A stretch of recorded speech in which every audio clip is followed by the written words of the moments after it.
Si tienes una gripa fuerte que no se te quita y esa tos seca que no te deja dormir, escucha esto. Prepara este remedio natural ahí mismo en tu cocina. Necesitas una naranja, un diente de ajo, una cucharada de miel, una pizca de sal. Corta la parte de arriba de la naranja y colócala en el comal.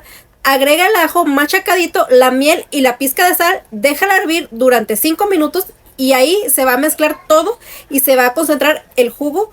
Tómalo tibio, la naranja aporta vitamina C, la miel ayuda a suavizar la garganta y el ajo es conocido por su apoyo al sistema inmune. Puede aliviar la tos y las molestias leves. Si te gustó esta receta, comenta me gusta y sígueme si quieres más recetas naturales como esta.